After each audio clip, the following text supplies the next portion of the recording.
Testing software and malware in a safe VM environment. Virtual machines provide a controlled and isolated environment for testing software, including potentially harmful programs like malware. This makes them an essential tool for developers, security researchers, and IT professionals who need to evaluate new applications or analyze threats without risking their primary system. Why use a virtual machine for testing? Running software in a virtual machine ensures that any changes, crashes, or infections remain contained within the VM.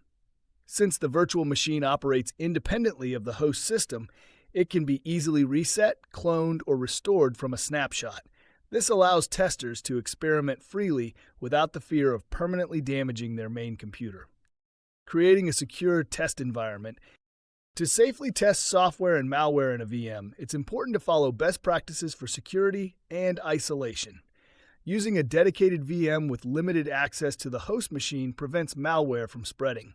Disabling shared folders, restricting internet access, and using network isolation help prevent data leakage or external attacks.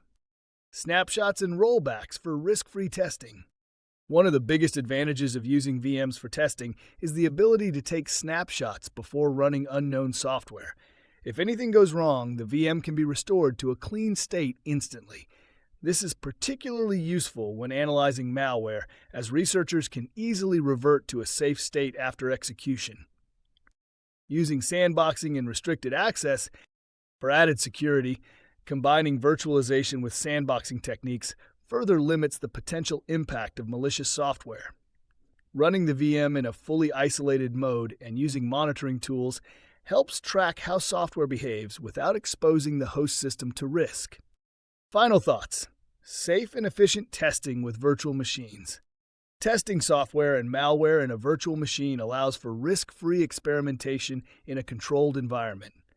By using snapshots, disabling unnecessary permissions, and maintaining strong security measures, IT professionals and researchers can analyze software safely without endangering their main system.